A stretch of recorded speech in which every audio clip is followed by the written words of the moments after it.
Hey guys, today we're going to be working on haltering Falcon, a wild Mustang that I've been gentling. We started out using positive reinforcement and teaching Falcon to target. I then went on to teach Falcon how to target his jaw, and then his neck tag. By then adding a countdown to the target point, I was able to remove his tag. It's important to note that while still wild, Falcon is a pretty mellow Mustang. He is certainly doing very well and makes it look so easy. I'm now introducing the halter as a new target. I start by rewarding him whenever he touches it, and then I'll gradually ask for more and more. Eventually, he'll be sticking his nose right into the halter.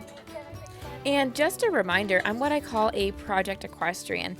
This is really early on in my journey exploring positive reinforcement, and that absolutely reflects in my training. So while I've been explaining a little bit, what I'm sharing is really just to give you an idea of what I'm working towards rather than a how-to. And there really are a lot of pitfalls in positive reinforcement, so if you're interested in giving it a try, I strongly recommend that you prepare yourself by studying up from someone who is a little further along in their journey than me at this time. So I'm going to include a link with some resources in the description box below. So what I'm doing right now is working my halter slowly up his forehead to get him ready for when I actually put it over his ears. You can see how chill this guy is, but I just went with it and pretended everything was fine and got my halter back and started over. So what I've done is tie a very loose knot at the very end of the rope on this halter, so it's going to be very loose when I put it on, but if it was going to get caught in something, it would basically come undone. But once it's on, I use targeting the jaw as a way to tighten the halter so that it's more snug. Like I mentioned in my last video, I'm really being pretty sloppy. Falcon is a very chill Mustang, and I'm able to get away with a lot. Again, once I get the halter on, I'm going to switch to negative reinforcement or that pressure and release style of training, and I'm not planning on doing positive reinforcement for the long term. Though it certainly is a useful tool in my pocket in case I need it again.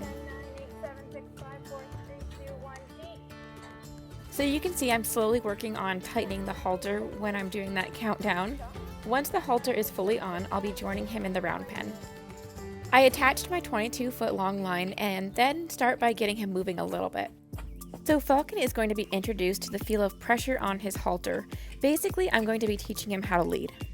So one thing that I've been working on is trying to bring my energy way down. I feel like when I first got into Mustangs, I started out way too high, and I've been working on bringing it down and down, and I am improving, but the truth is I'm not there yet. And even watching this, it makes me cringe because I see things that I would do differently, and generally I know right away that, ooh, that was not good, I want to fix that. But as time goes on and I'm more and more aware, I see it and I'm like, ah.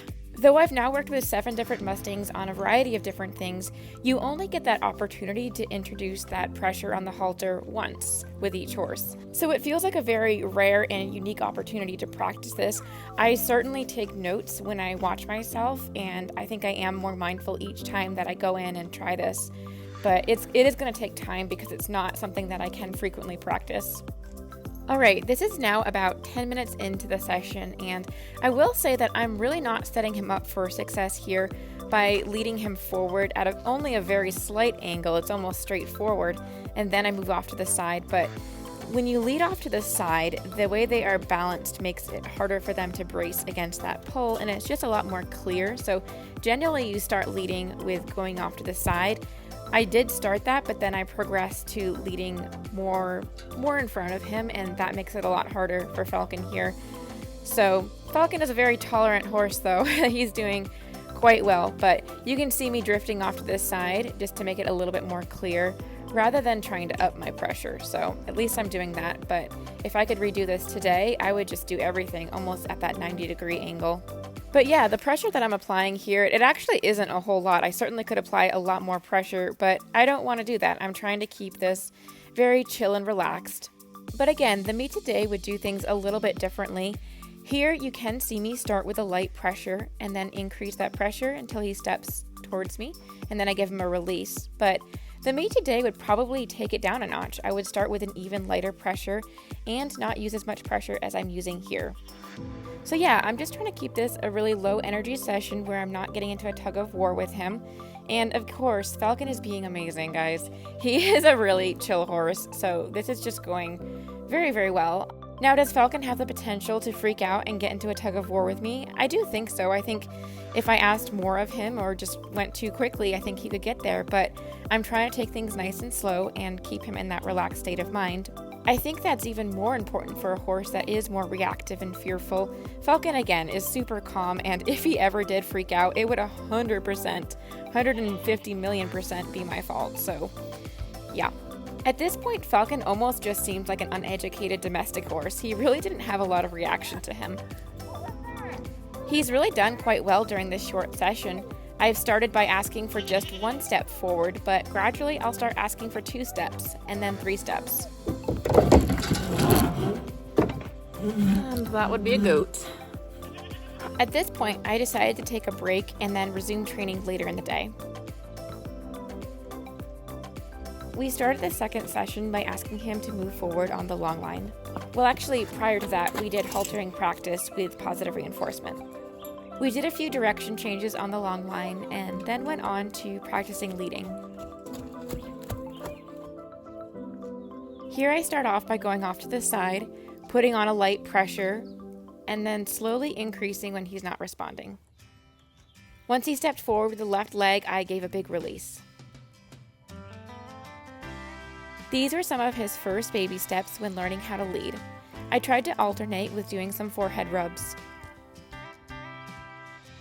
You know, actually earlier in the video I compared him to an uneducated domesticated horse, and I guess that's not totally accurate.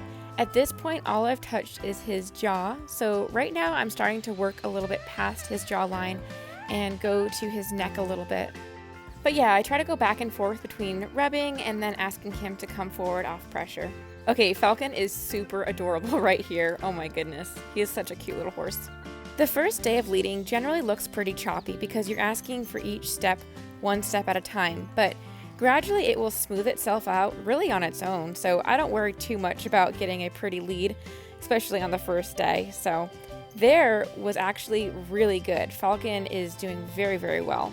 Then I go back to trying to make some progress on our touches. I start by rubbing his forehead, which he loves, and getting his jaw, and then slowly work towards his neck and get the farthest that I've ever gone before. You can see that he's still not too sure about my touch, which is why he's moving backwards a bit. We do a few more rubs and then I decide it's time to end the session.